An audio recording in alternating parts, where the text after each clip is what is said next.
Hello, hello, and welcome to the 5th Dungeons & Dragons Dark Alliance dev stream. I'm DeeJay Knight, and I'm here with the community manager, Josh Morris. How are you doing today, Josh?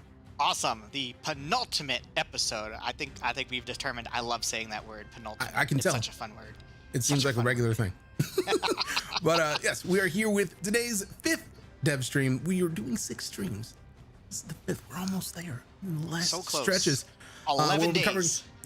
We're covering different elements of the game each week with the developers from Tuque Games, and this week we're taking a look at the artwork of Dark Alliance. Now, Josh, I feel like we got some news, and I think you got a bunch of stuff that you want to tell everybody that's watching right now. So what's first on the list for the news? Oh man. All right. So as you know, Summer Game Fest is going on right now. We had a wonderful video where we got together some great people to play the game. We had Hannibal Buress, Ember Moon from WWE, Jeff Keighley, and Jeff Haddam, who was on our last stream, and they got together and played a fun game of Dark Alliance. That video is on our YouTube right now. So open up a second screen, open up a new tab. You can have that video ready to watch. It's a pretty funny one. Those are all great people. Ember Moon reveals that her character, her WWE wrestling persona, is based on Drist. I did not know that. That is awesome. Yeah, check out that video because it's a fun watch. It's a fun, awesome watch.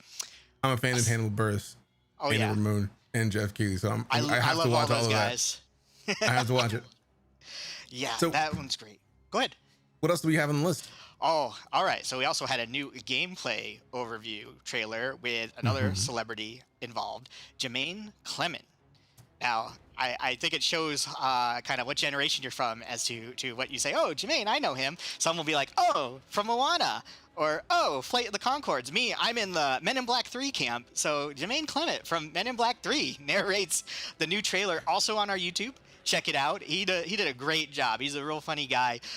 It's awesome. You can tell that he's having a fun time. So that is also on our YouTube channel. Open up yet another tab. Keep that video ready. Watch it when you're done. It is great.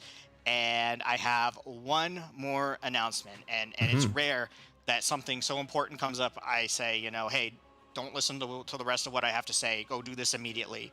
That is right now, Xbox Game Pass, Dark Alliance, available for pre-install now. I just checked it on my console. I went there and it's like, install now? Heck yeah. It releases the 22nd, so you'll get able to play it then. But right now, just so you remember, anytime, go ahead, get that pre-install down, and it'll be ready to roll on the 22nd. You'll be the first to play that. So awesome news. And DJ, I think you have some cool gameplay stuff to talk about as well. I do. I was just wanting to go and open up my Game Pass app to install because I did not know that you could install it now. That is good to know. We've got some news on the post-launch content of Dungeons & Dragons Dark Alliance. For those of you who haven't seen it, we've got 2 upcoming DLCs as well as an expansion. The first free DLC is going to be Raids. The second free DLC is going to be Trolls, and the expansion, which is coming this fall, Echoes of the Blood War, is going to include a magical user of some sort as another character. So we've got a lot of awesome stuff coming up. I'm kind of excited about it, and I'm very much looking forward to more free stuff. Thank you, Tuque, for the free updates. Yes, please, and thank you. Awesome. There's also going to be a new difficulty setting coming in DLC 2, the free update. So if you're like me and it's like, oh, this game, I'll breeze through it, I'm just too good. All my MLG pro gaming strats. There'll be another difficulty for you to test your might. I'm actually looking forward to the next time we get to play, because last time we played, you said, oh, I'm going to be very MLG, and you guys are going to miss having me there. When we took the difficulty up a level, and you came back and was like, yeah, you guys got squashed. Sucks, because I wasn't there. Yeah, and I'm still a little stung by that, like a little bit. So we gotta make do and play together on a higher difficulty level. I'm looking forward to it. I just calls it as I see it. We survived with me, didn't survive without me. I'm gonna call you a teacher right now, because you understand where I'm coming from. Again, you mentioned what generation you're from, and when I heard Jermaine Clement, I immediately thought Flight of the Conchords. So somebody out there somebody gets that reference. And with that, I feel like we should slide into the next segment of the stream. What do you think, Tom? Yeah, let's get some more voices in here. Let's do that. Today we're going to be joined by two members of the Tuque Games team, Vincent and Sebastian. How are you doing today, gentlemen? Doing great, thank you. Doing pretty good, and I'm about to feel great. All right, so today we're talking about the art of Dark Alliance, and I see you just put the jersey on. Okay, so for those of you who don't know, please tell us about that jersey, because that's excitement. He got up and put the jersey on now, so you've got to at least tell everybody what the jersey is about. Cole Field, game winner all the time, so this is what we about to deliver here. Okay. Montreal Canadian proud. Yep, baby. Preparation is what that is. So if we're talking about the art of Dark Alliance, where would you like to start? I think we have a great video to start. We we can say many things about our art, but like this video will explain a lot, and then when we coming back, gonna talk a little bit more about it.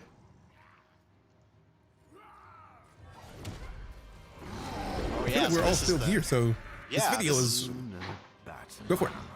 I was gonna say, this is the opening cinematic that we watched. Had a great fun time last time with the mine.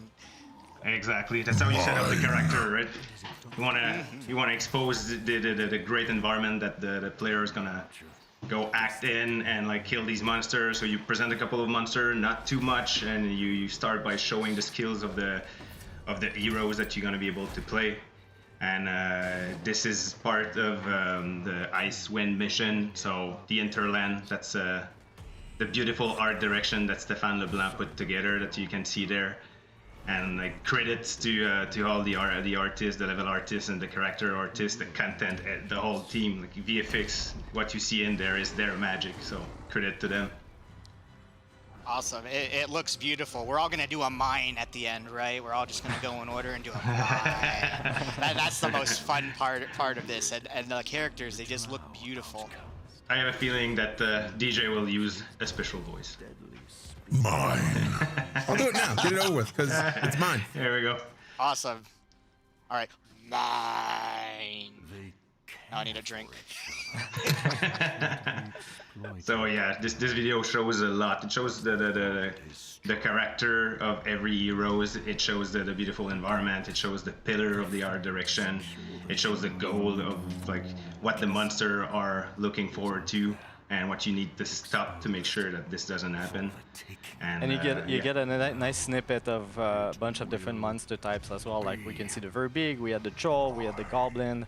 Here's the Beholder, like one of the bosses is a giant, and yeah, so it's within like 2 minutes you get a glimpse of what the game's gonna be about. Those bosses, they just look so awesome. I better see a bunch of mine in the chat. Let's go. I see before one that, mine. before the videos, like what you see, the final product, it always comes back to like doing the drawings and starting prototyping and all the production, and that's what you have right there. Yeah, beautiful concept by the concept art team at Tuque. What you're looking at right there is also in Icewind. It's the Interland. So in the next picture, like it shows the test that we have to do. Is it indoor? Is it outdoor? There's like implication in terms of performance and things like that. So sometimes you have to do choices of like, you know what, let's cap this if we want to have like these thing in, like these cool effects. So we can't have like that dynamic lighting and stuff like that. So there's our choice that you need to do. And sometimes you need to ask your concept artist to adapt their concept and be able to show what it's going to look like if it's now indoor. So yeah, this is, you see the difference in scale, the contrast in scale in there. You see like the dragon, so you have a really good idea. You can see the small character right there. So you see how big our world is in there. In this one, you can see the contrast and the coloration, and in the size. Once again, you have like that frost giant that is like dead there, probably judged by this big guy, and the giant architecture, bigger than life. Everything's huge.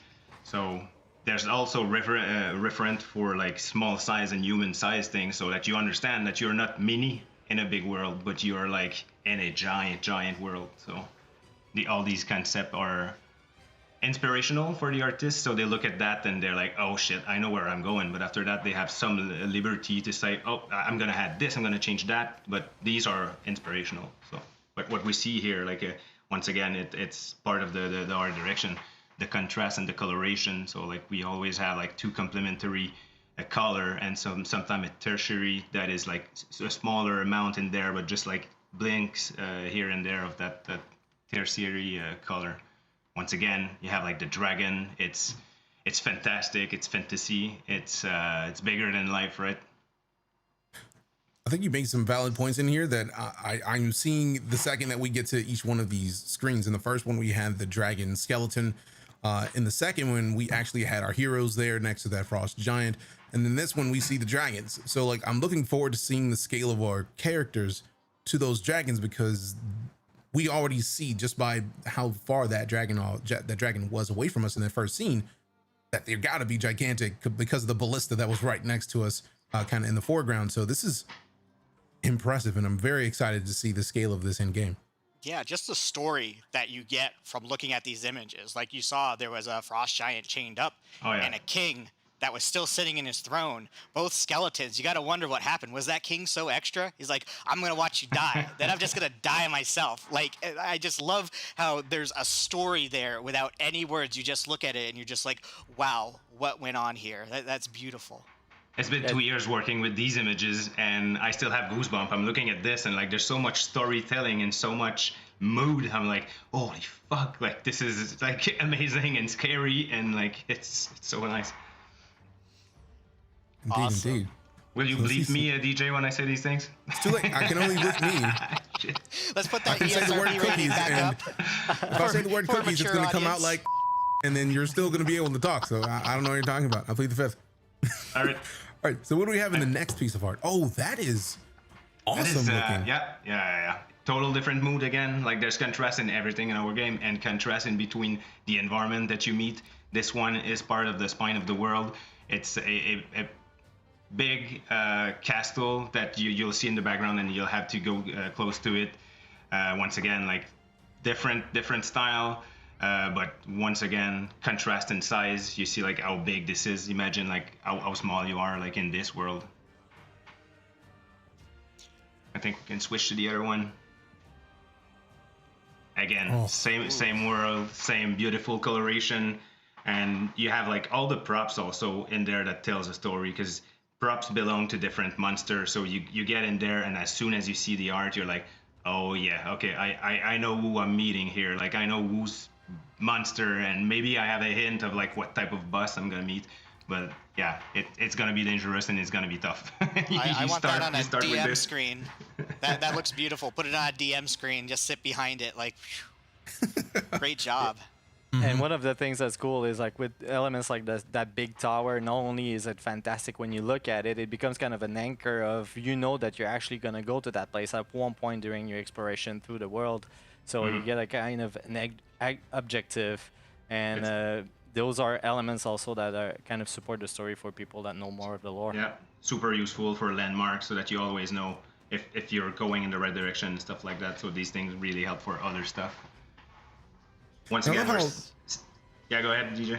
I was gonna say, I love how just looking at this scene in the previous screen as compared to the Spine of the World screen, like that one kind of showed what looks like this city off in the distance, and then we see the close up of all of this city, and it looks very eerie, and I'm very concerned about who we're gonna end up meeting in this city. It's gonna be less than stellar, because I haven't gotten to the point where I understand all of the lore to know where this is yet. So I'm excited to see that in game. I'm not spoiling anything. I know how you are, DJ. You're trying to spoon and grab some information here. I'm not trying to spoil the game at all. I'm just I am getting myself up to par with the lore, because I've just finished book 1, Homeland, and I'm going to be going into, I've actually started Exile. So I'm at the very beginning, which was explained by Jeff last week as that is like the initial trilogy that came after books 4, 5, and 6. So I've got some catching up to do, but I'm working on it. I might have a little hint though, like the foes, the people that you're gonna see are not friendlies. No, I'm sure of that. I was expecting fights, especially because we just saw the frost giant. You'll get plenty. I'm looking forward to it. And what is this?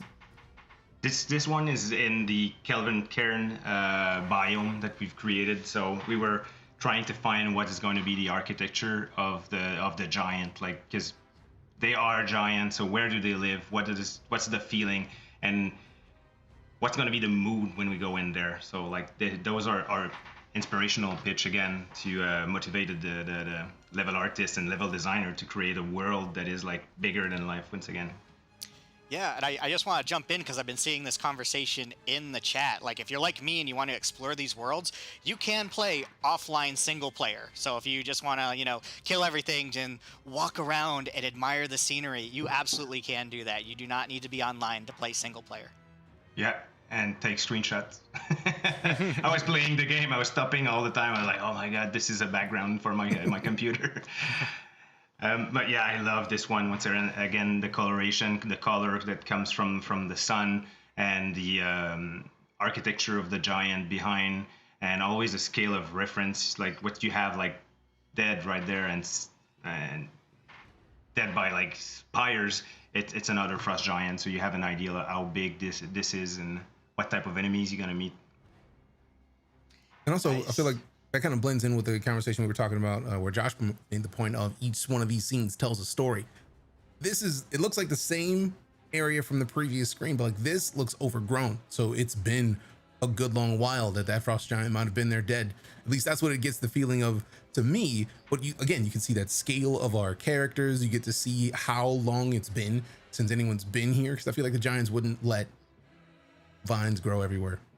Excellent point. Like sometimes we have like good story beats that storytelling that we want to try in environments, and sometimes you try it in different environment and see like which one like plays better or look better. And so yeah, we have like set up like this one that sometimes we try different lighting setup and different color scheme.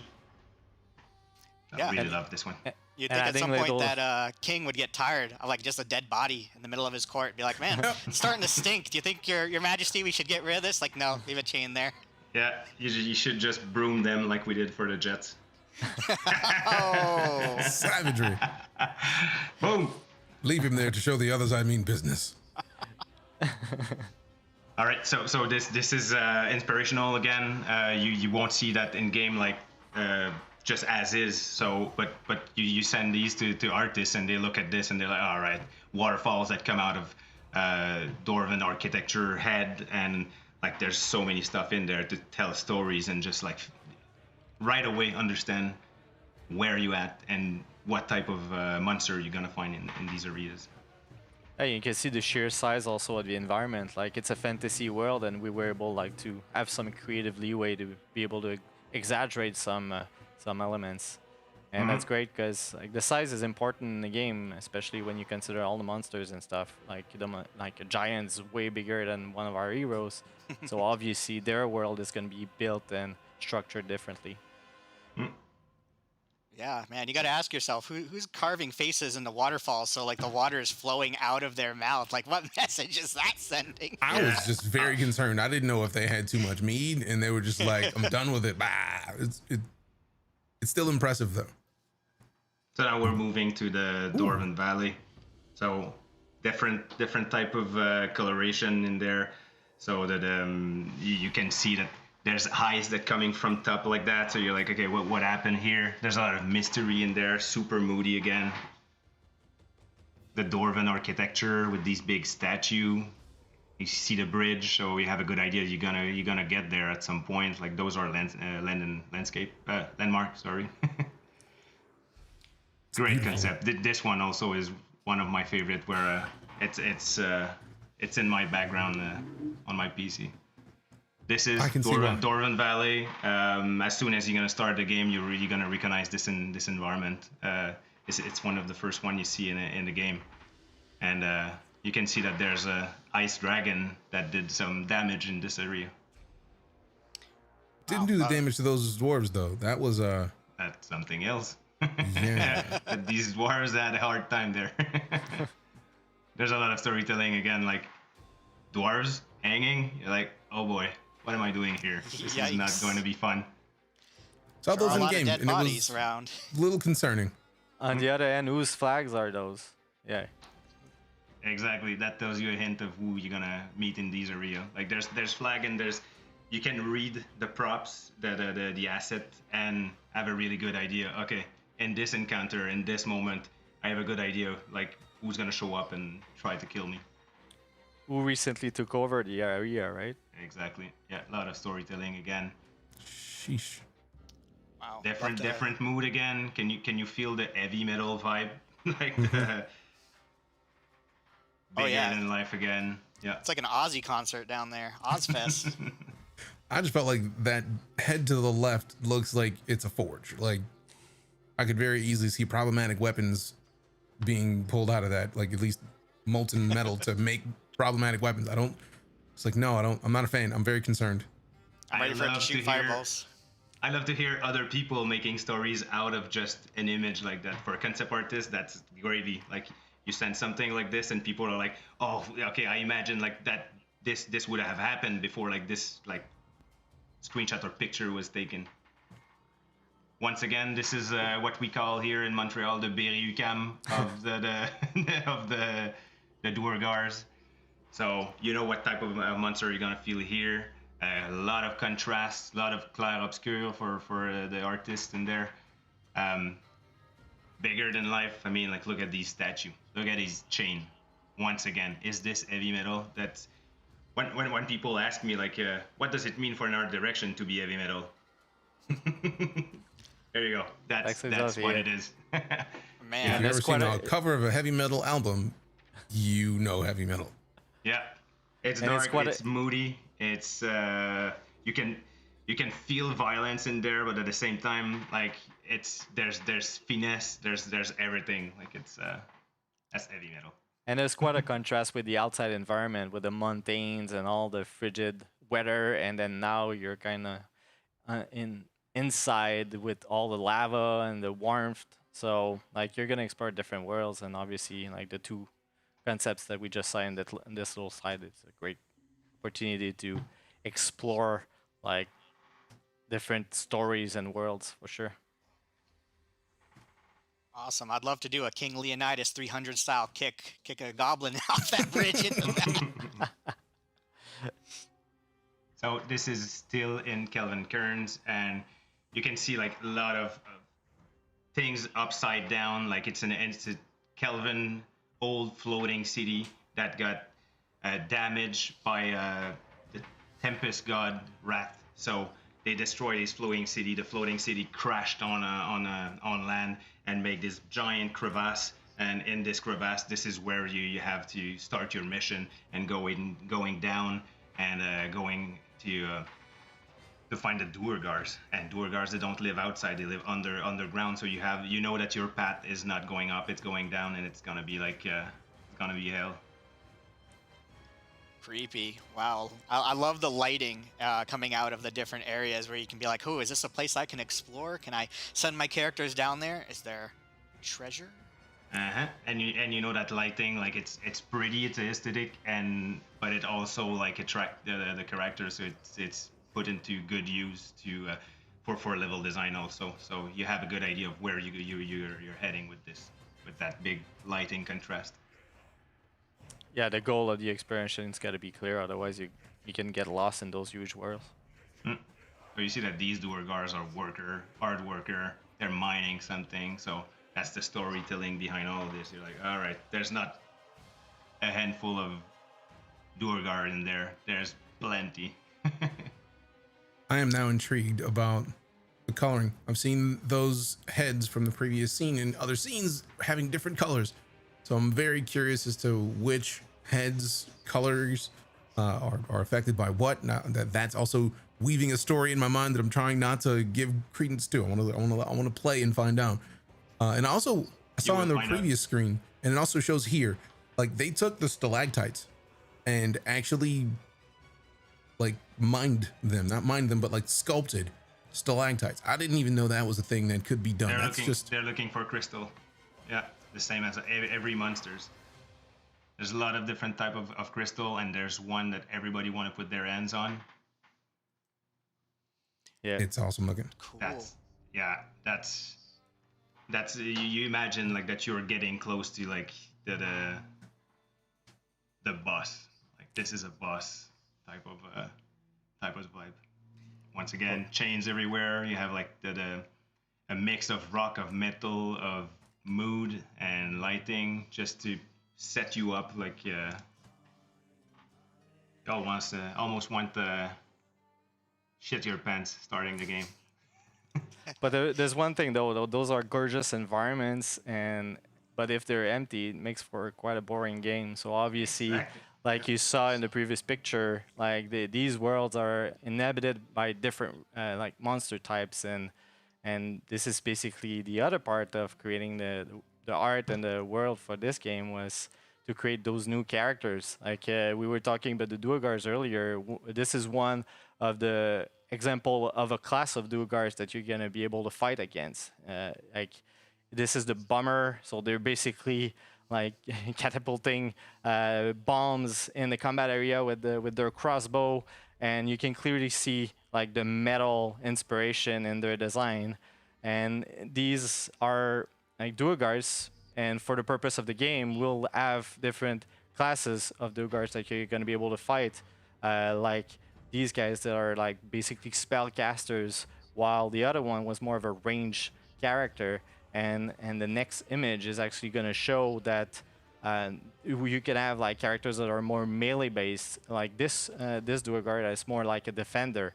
So obviously, in terms of movement, they're going to move differently, because they will remain in certain areas related to the heroes at certain distances, and their goal and their approach to fight is different. So we want to give a different flair to the way that they will attack the heroes and try to slay them, and then potentially put us on a spire like we saw with the other dwarves earlier. Like maybe they're on for a revenge. We don't know. Awesome. Man, if I was a bombardier, I probably would not be smoking and having a lot of open flames around. Those Well, are I mean, heavy plated. It shows that they have one goal in mind, and they don't really care. However you do. Also, I do like the fact that we started to get the actual like game models, because it was starting to kind of be discussed in chat, and people were just like, can we see the in-game characters though? Like this is a great example, in my opinion, to showcase how it takes concept art to get to the actual art. Yes. So the artists have to reference something that is visually representative of what is going to be in game. So the closer you can get, the more detailed you can get that artwork to be in concept, the better the artwork can be in the game. Is that correct?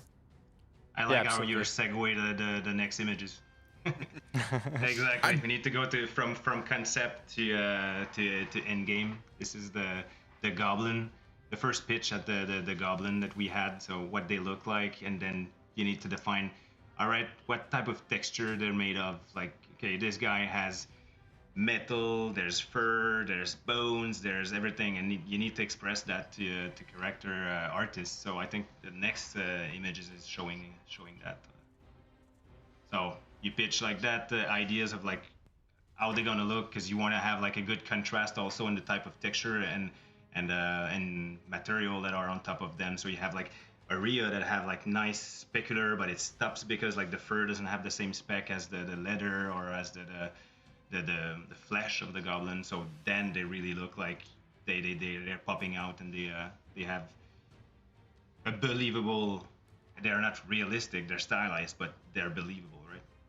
And one thing that you highlighted, DJ, as well, is like, yes, it has to come from paper to concept, because it's faster to actually sketch a few ideas like we're currently seeing here. Like you could see like it's like the same character but with different color, and which one is actually more aligned with what we're looking for in a game. But once we all select and say, okay, this is going to be the one, then somebody needs to sculpt that character, then somebody needs to texture that character, and then somebody needs to put kind of a skeleton to it, like a rig, so that that character can be animated. And after that, if it's a spellcaster, obviously you're going to need VFX for all the spellcast that he does, or if there's glowy eyes and stuff, and the audio team comes after. So it's like it's a whole process to just bring one character to life, and in our world we have multiple.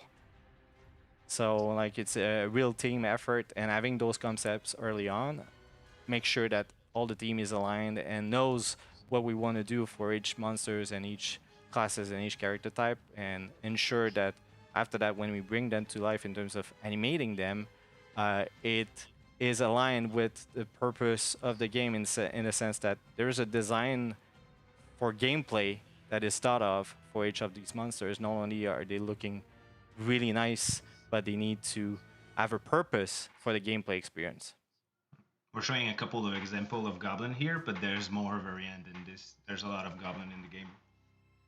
I love how expressive they are, because you can get an idea for what this guy wants to do for you just by looking at him. It's like, whoa, stay back, bro.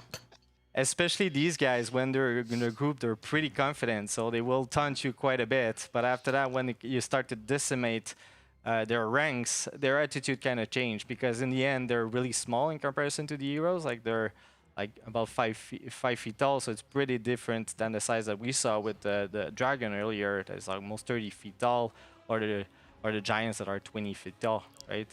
Right. I saw them when we were playing through. They were smacking their fanny at me. I'm going to keep using fanny, even though I think we're in the MA rating at this point with language. But yeah, these guys were smacking their fanny at me, and I'm just like, nope, can't threaten the king like that. Punishable by death.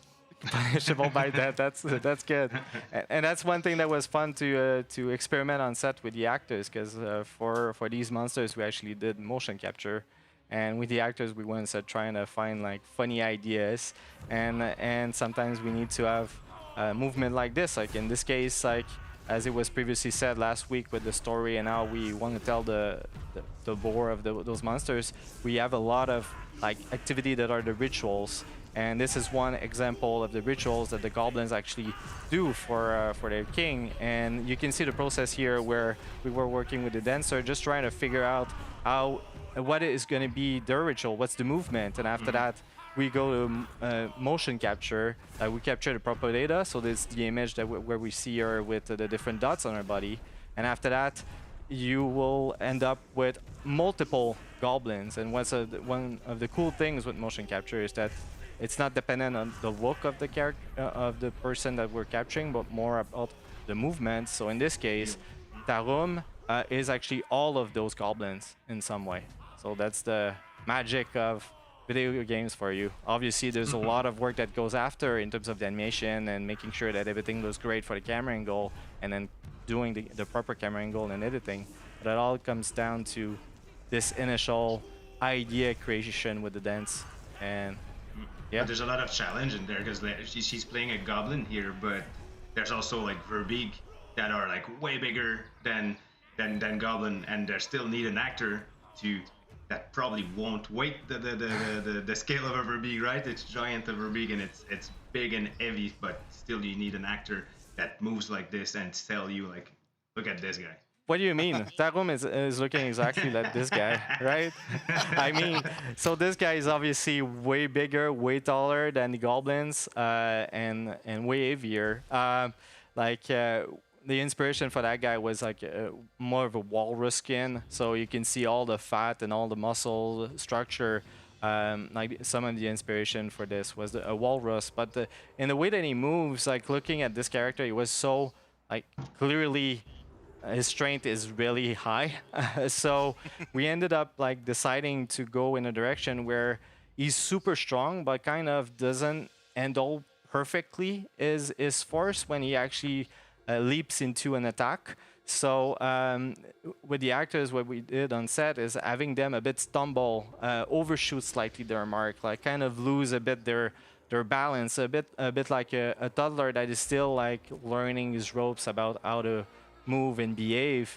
And you can see here clearly that the actor is not the same size as the Verbig, but we used some trickery to be able to capture good data, in a sense that we strapped some weight to his waist and add some of a pillow so that at least the volume was similar, and add some ankle weights also to his leg, and which forced him to actually really swing his weight left and right. And those sessions are great also to try to find the personality of the character like we just saw here. So if for the keen eyes, like looking at the stream right now, you can notice that a lot of the little details are slightly different. So the mocap is used as a base, a template, but there's a lot of work that is done on top of that data by the animators to be able to adapt the performance for the need of the game, but also change the timing for the purpose of gameplay, and making sure that the poses are strong and they're clearly visible so that players can really adapt their playstyle when they're facing these enemies in a combat area. I absolutely love how you get to see the two different parts of this animation that look like they were done at completely different times. So you got to see the actor with the weights on his chest, like walking properly, trying to get the move.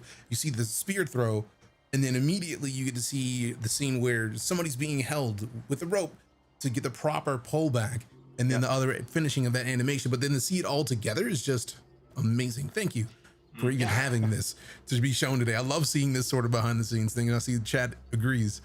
I'm glad you like it, man. And one thing to think about also is, like, we talked about size a lot earlier. And for example, the Verbeeg and the Trolls are completely exactly the same size. So they're 12 feet tall, but they have a body shape and a silhouette that's clearly different. And the way that they behave is different as well. So in this case, when we were working with the actor, and surprisingly it was the same actor that did both, we were giving him directions that was completely different, where we would have really more aggressive, more angular silhouette, really more committed to the moves, far more precise, and these really influence the way that the troll move in the game. And when we fight against both enemies, they completely feel different, even though they're the same size and based on the same skeleton. And you can see the different classes as well. So like the Venom Troll, we have the Ice Troll. So obviously their attacks are different, and it makes for quite a nice challenge in the game for sure. Yeah, just the look sells what's gonna happen with him, right? You have a good idea that this guy is icy, and in game is a bit more bluey. So you have a good idea that if he ever throws something at you, it's gonna be freezing. This one is really cool. So. Yeah, it's one of a spin-off a bit on this one. So something happened to him. Let's just say that he's kind of a Frankenstein, a bit of a troll, and he basically is like all light.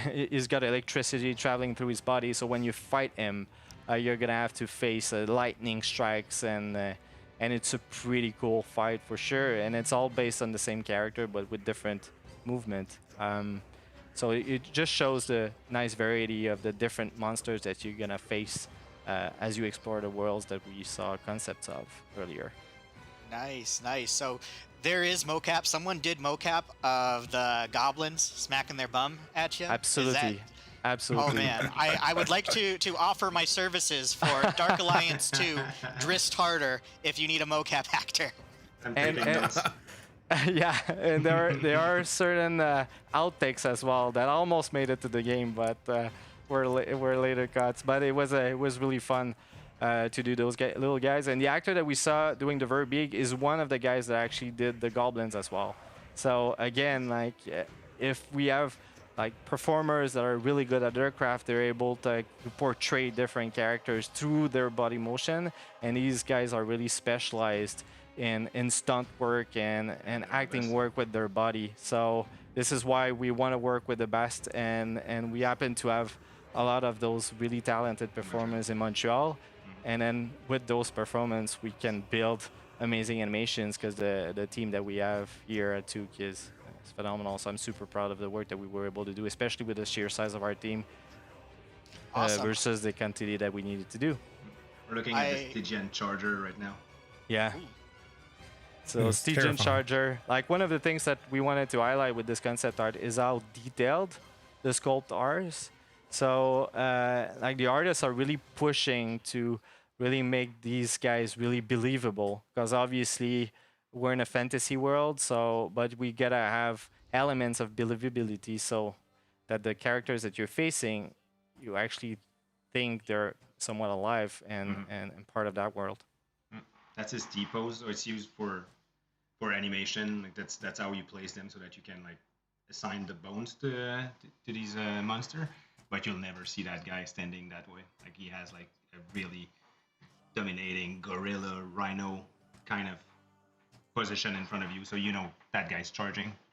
Careful. Yeah, he's actually on his twos, but sometimes for specific action, is going to charge you like a gorilla on his fours, and it's actually something that we're going to see in the mocap video right after.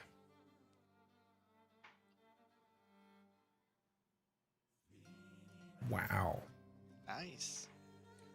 So obviously with the character design, like the arms of the actor were too short to be able to do the type of movement that were needed for that creature. So we actually strapped stilts on his forearms for most of the actions. And what you can see here is that he's getting pulled as well, just to exaggerate the movement. That gives us good data. But then after that, the animators, they really adapt and craft the performance. So if you take a notice, when he's actually running, his arms were actually to his side, but we ended up like moving them forward because it was more fitting. And it's the type of things that we're gonna do just to improve the performance in game, but also we need to match the speed that is needed for design and really push the weight and adapt the movement and add the little head shake and all those little cues that bring that character to life, and add this little extra action so that it gives personality to the character and the creature. You guys had to do that for the nulls also, right? Yeah, for the nulls also. So the nulls here are the concepts. They're crazy.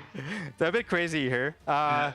But you can look at the legs. They're completely different than a human leg, obviously. So if we captured the actors the way they are, then the data that we would get is not really useful, at least far less than we'd like.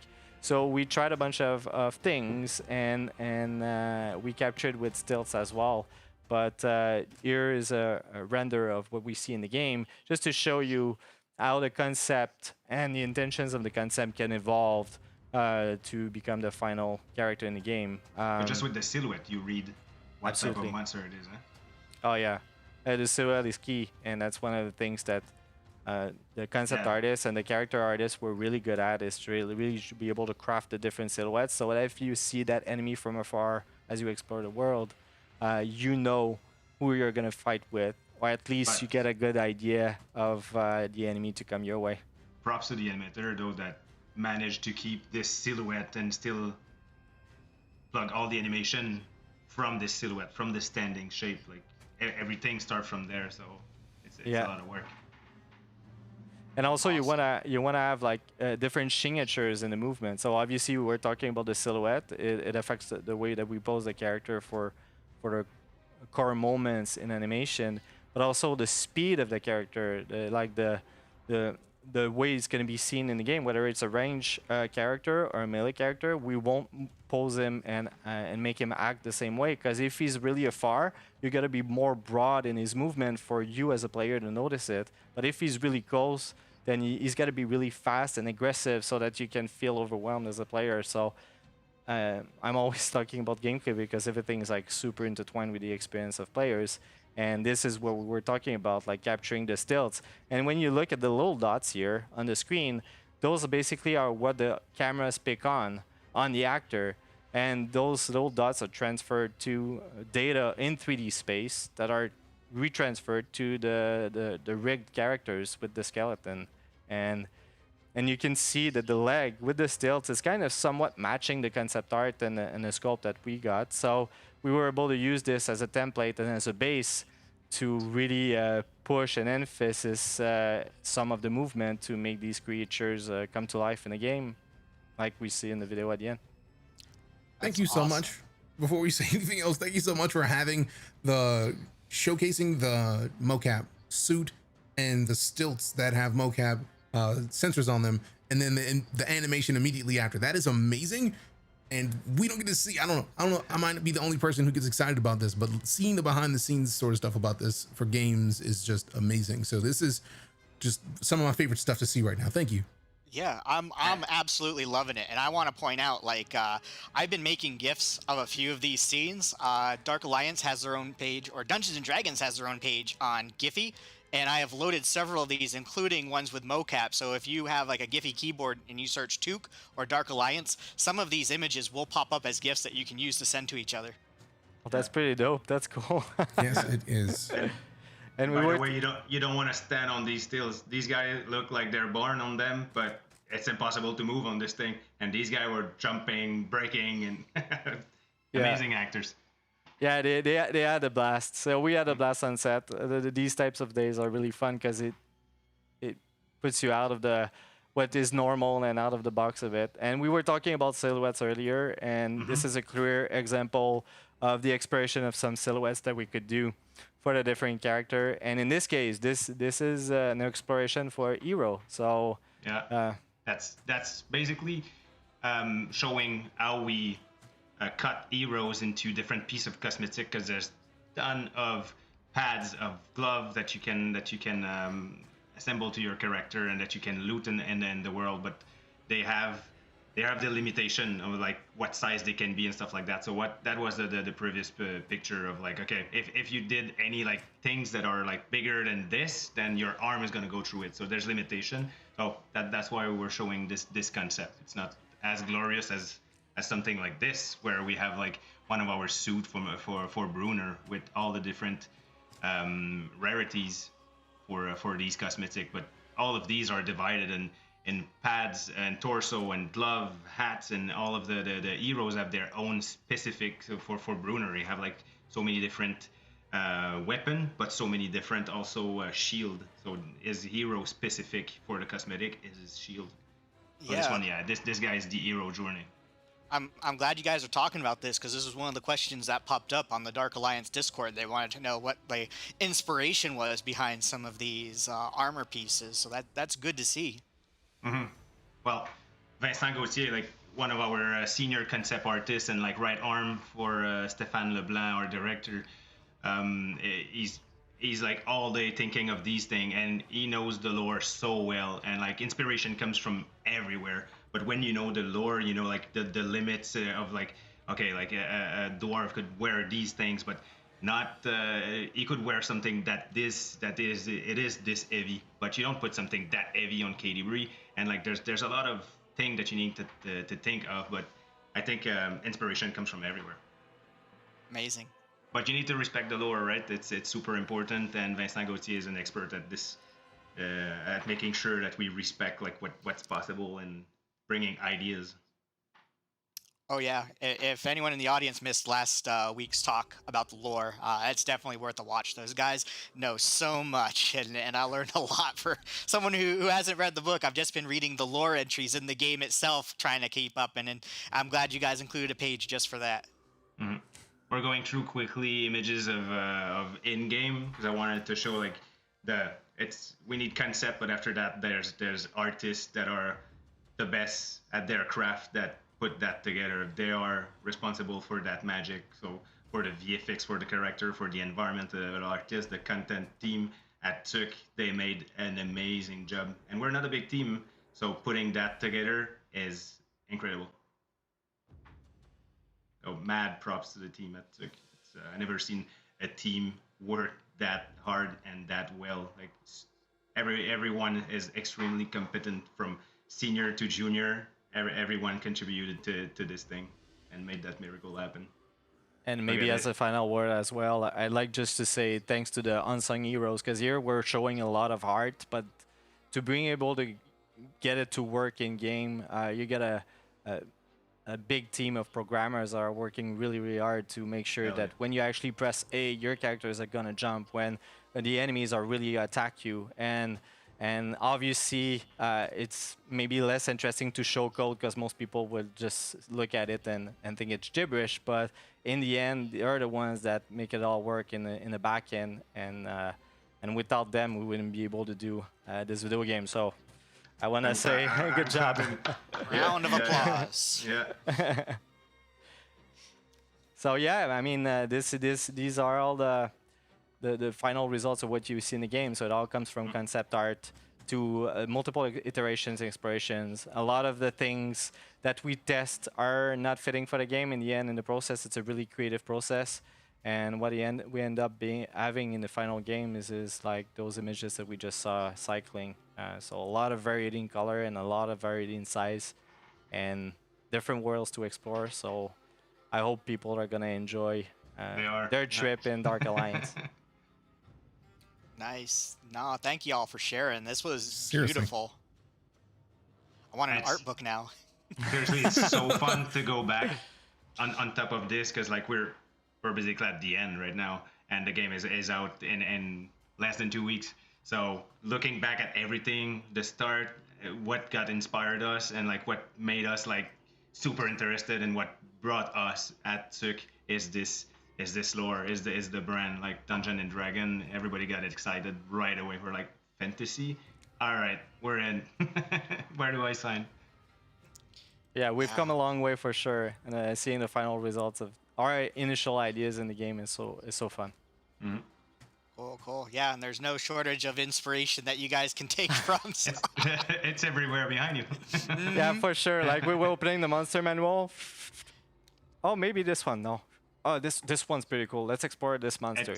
It's so amazing to have that luxury of like having all this lore and like the monster manual that you can just like look and get inspired and be like, this one would be cool, but like at the end it's the opposite problem. You're like, okay, we can't do them all, so what do we cut here? Yeah, so it's another problem to have. Someone who plays the tabletop, I appreciate being able to see like the scale and depth of some of these characters, because there have definitely been sessions where my DM will introduce a monster and I was like, yeah, my paladin, YOLO the paladin's gonna go after him, and it's like, this guy's like 12 feet tall. It's like, and you need to respect that, right? It's super important. Yeah, well, in the game, when you start to approach a giant and you start to look up and he gets out of your frame because he's too tall, you'll know the sheer size of it. Yeah, you're not fighting a boot. There's someone in the boot. Yeah. And he's got a big axe and he's gonna knock you out with it. Not retreating, just advancing in a different direction. Yeah. One of the things I've loved hearing throughout this entire process is how much each developer we've talked to from Tuque Games is excited about being able to pull from that monster manual and actually work with the team to kind of play around and figure out if something could fit in the game, because the excitement that all of you seem to have about that is palpable, and I feel like it's going to make for a fantastic game, and I can't wait to play on launch with everybody out there right now. Goodness. And I can't wait to see you guys play for sure. You gotta stream it a bit, DJ. I'm putting you on the that's not right now. That's not even a question. I'd already intended to. I can't be this much a part of the process and in an official D&D game, and just no. I love tabletop. I love D&D. I play a decent amount of Magic the Gathering. So no, these things speak to me. And now that I've finished the first book in the Legend of Drizzt series, I'm already confirming my initial thoughts that I'm gonna play through my first playthrough as Drizzt. That's not even a question. Aren't you already playing a ranger in Black Dice Society? I am playing a ranger in Black Dice Society, so that makes it even better that Drizzt is my choice. It's like, it's perfect. It just blends in nicely with a thing that's already been working out fantastically. I am very excited. I hope we get a paladin soon for me to play. I'm a magic user coming in the expansion. We do know that magic user is coming this fall in the expansion. Do we have any other questions, Josh, that you had lined up that you wanted to ask? Oh, I think we hit them all when we went through. I feel like we did.